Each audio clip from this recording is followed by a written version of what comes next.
Good morning. I'm News Center Maine's Don Carrigan here with this week's edition of Political Brew. We are joined by Democratic analyst B.J. McCollister, Republican analyst Joe Bruno, both of you guys with lots of experience in Maine politics. But we're going to start off with this national tragedy of the New Year's Day shooting in New Orleans. A terrible thing, 15 or 16 people dead at last report, others in the hospital, and all kinds of questions about why this would have happened.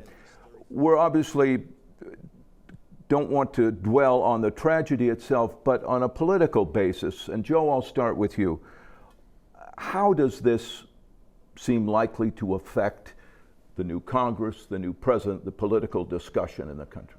We had two events happen that day, and it's concerning. You know, it's very concerning. One was ISIS related, and that people all of a sudden go, what, ISIS? We're going back there again? Unfortunately, he's an American citizen. Yep. And so military veteran. Yeah, and so people are very concerned about it. I mean, you start to worry when you hear ISIS has penetrated the U.S. and committed a terrorist act. Yeah. I mean, so it's a concern, and I'm sure it's going to be dealt with in Congress somehow. Yeah. B.J., do you agree with that? You think the Congress will end up doing something related to this? You know, I think they'll be forced to act. You know, obviously we'll talk a little bit more about this later this morning, but we'll see how effective this new Congress really is. But really, at the end of the day, this is something that I think we both agree on. Every time one of these tragedies happen, it underscores the need that we need more substantial investments in mental health and other ways to prevent tragedies like this. Mm-hmm. Although there's no way, just like police always talk about, it can be nearly impossible to stop what they call a lone wolf attacker. Mental health services can be available, but don't do any good if the person doesn't get into them. That's right. Yeah, I mean, it really does require a full court press, and there are a variety of policies that have been pushed for years to try to make sure that people who need support get support. But you're right. Ultimately, we need to get those folks into those services to make sure tragedies like this don't occur. Right. And Joe, I mean, this is not an instance, as far as we know, where somebody came into the country to do evil. Right. These are two American citizens who served in the armed forces. That is very concerning. What is going on in the armed forces that is triggering these kinds of events? Mm-hmm. It has to be looked into. Yeah, and there's so much out on the internet that people can find if they're driven to do that. Right. Yeah.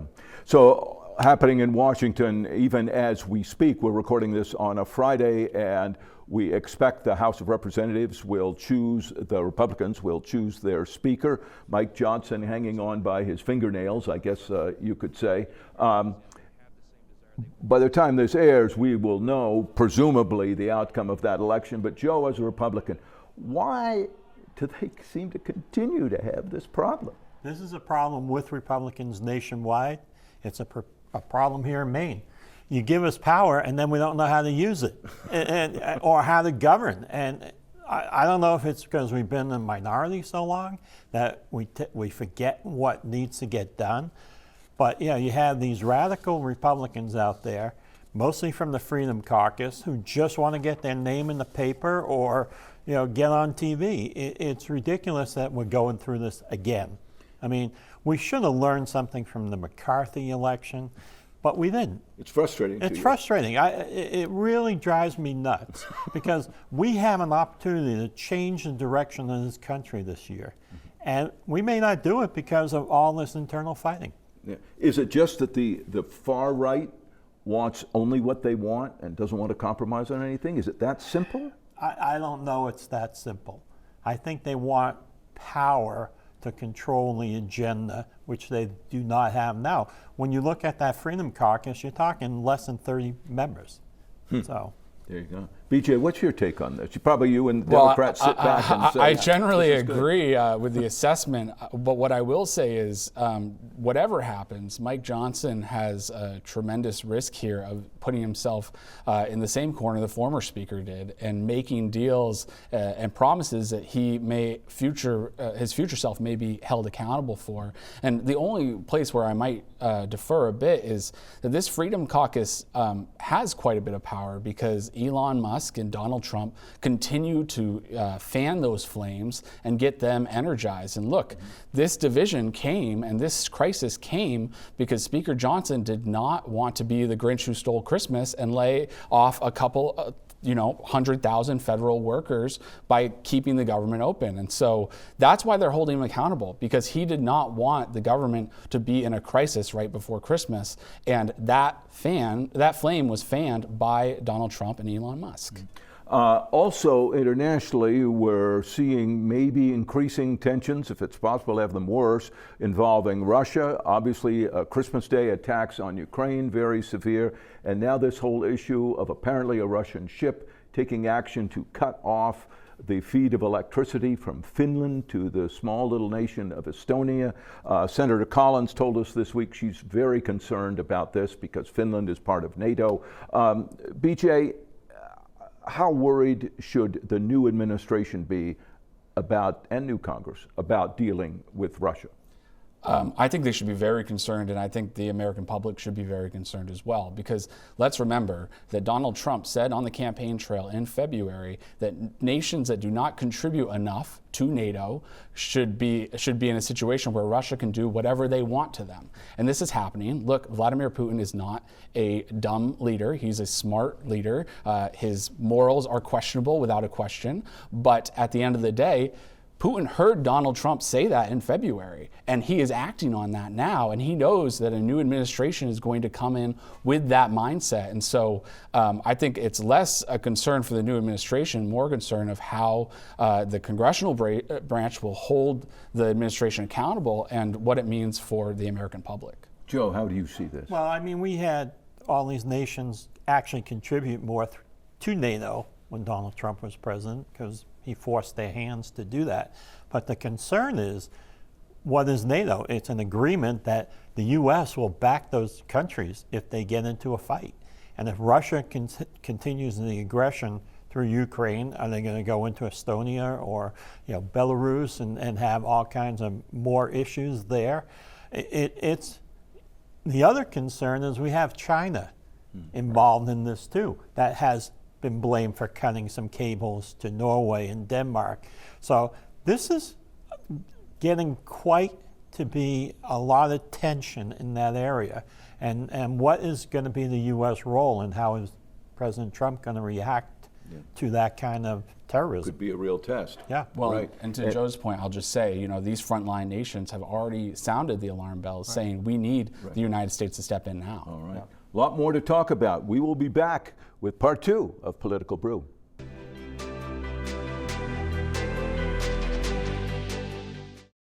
Welcome back to this week's Political Brew. I'm News Center Maine's Don Carrigan. We are here with Republican analyst Joe Bruno, Democratic analyst BJ McCollister. Want to start off with a Maine issue. As of January 1, Maine's new paid family and medical leave law took effect. A pretty significant law that's going to is requiring now employers and employees to pay into a fund.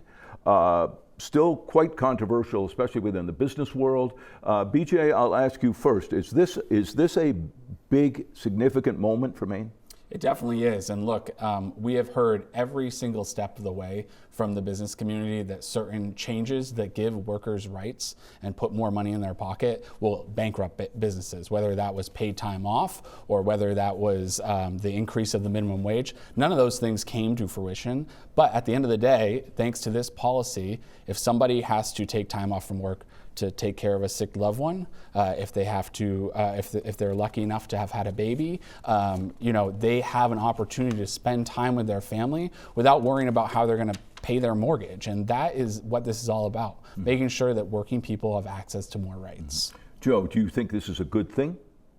This is the biggest tax increase in Maine history. That's how you have to look at this. Between what employers are paying and what employees are paying, it's the largest tax increase in Maine history from a governor who said she wasn't going to raise taxes. So how do you square that up? You can't. As an employer, I am an employer. We are paying into this thing now. First paycheck was yesterday. Employees like, how come my paycheck is less? They don't understand this thing because we as a company took it upon ourselves to already offer paid leave. So you can't opt out. I can't opt out until May. I can apply and see if it will pass DOL regulations that my plan is good enough so I don't have to pay into the state plan. And what happened, and most large employers already offer this. And so I heard Maddie Doutry yesterday, the Senate president, say, well, I'm an employer.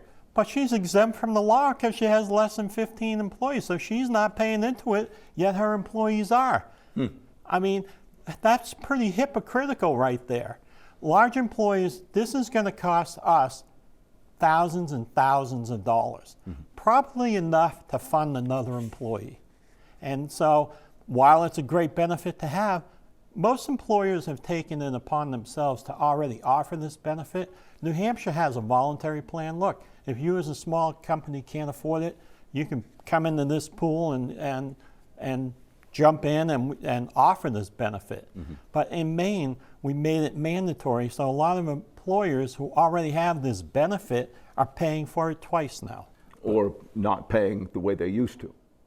Or they, well, Cutting out their own. eventually you're going to cut out your own plan or use this if you can't get an exemption. BJ, you wanted to add something? Well, but Joe, all employers aren't a good employer like you are. Sometimes there are employers who do not have this benefit. So when we talk about this benefit costing thousands of dollars, that pairs in comparison to the impact on the everyday employees who will lose thousands of dollars should they have to take time off to take care of a loved one or take care of a baby, and this will address that issue. And a quick question, is there any concern that at some point this is going to cost money from the state budget? Well, the state already allocated an initial amount of money for this, but the idea of the program, and this is a program that was created The state's basically seeding it, right? Exactly, and this program was created by stakeholders from the business community, from advocates, from insurers to make sure that it was a program that was self-sustaining. Yeah.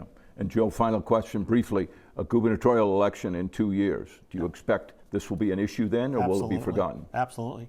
This is going to hurt business. Maine has one of the worst business climates in the whole country. This is an impact on businesses in Maine. We now have the highest tax burden in the whole country. These are all because of this program. I mean, so this is all going to impact the gubernatorial election in 2 years. All right. Speaking of money, as of January 1st, the Maine legislature, the new legislature, gets a pay raise. Big one. To $45,000 over the 2-year period for which they are elected, passed by the last legislature, approved by the governor. Is this a good thing? Joe, I'll start with you. You used to be in the legislature. BJ, you used to work for the legislature. Do I think it's a good thing? No. This just creates more career politicians. I mean, I served 30 years ago, over 30 years ago. So the pay comparison from then to now, I mean, you could subsist on this plus your expense checks that you get every week. You know, you're going to be making probably close to $45,000 a year for a 6-month term, the first term, and then more than around the same in the second year for 3 months. I mean, I think it's getting a little outrageous. These are people who don't really have jobs, so they go to the legislature and they work and, you know, think they do good for the state when they harm the state more than they do. BJ. So look, we already have an issue of career politicians in Augusta, but the fact of the matter is those career politicians are either retired or independently wealthy. And this change, which was supported by Democrats and Republicans alike, is going to mean that more people have access to serve their communities so that we are truly a citizen legislature. Because at the end of the day, the former pay setup made it so it was basically impossible for an everyday Mainer to run for the legislature. And that's why you see such a demographic in Augusta that, like I said, is either retired or independently wealthy, and that doesn't reflect Maine. Let's not forget they also get 100% paid health insurance. So, you know, you combine all that, you're doing better running for the legislature than you are working in the private sector. Okay. I want to talk briefly here before we go about the late President Jimmy Carter. Came to Maine several times before he was president, during, and used to stop at Bangor International Airport when he was on flights back and forth to the Middle East. BJ, I'll start with you. You weren't around when he was president, but as a member of his party, what's his legacy? You know, I think what Jimmy Carter did when he wasn't president was his true legacy, and he showed that, you know, once you leave the Oval Office, you can still have an impact to make the world a better place, and there is no question he did just that. Yeah. Joe? I agree with BJ on that. He did more when he was not president. He was a good human being. He did a lot of humanitarian things. He did a lot for healthcare in the world. He eliminated a lot of diseases that were around because of his willingness to go to these, you know, third world countries and help those people. I think he was a great man. Presidency, yeah, I don't want to denigrate his legacy, but he was a good man. Yeah. In some ways, like George H.W. Bush, Yes. and that they're revered after they were in president Right. by people. Both of them served just one term too, and some interesting parallels there, I think, if you think of it, and maybe lessons for other leaders. Yes. All right, thank you both. Oh, winners and losers, quickly. BJ. Well, the winner of the week, I'm glad to see the Scarlet on. My Ohio State Buckeyes just had a cruising defeat of Oregon. And the loser of this week has to be just the House Republicans and Speaker Johnson, and just again showing that they don't know how to govern, let alone elect a speaker. All right, Joe. Well, I agree with BJ on the football. I mean, every underdog team won in the semifinals, so that's interesting to me. And you know, for loser, it's a hard call right now. I don't like the vision and the hostility in the country right now. I think we need to go into 2025 with a much more rosy and optimistic look. All right. Let's hope we all can take a lesson from that, right? Thank you both very much. Thank you for joining us.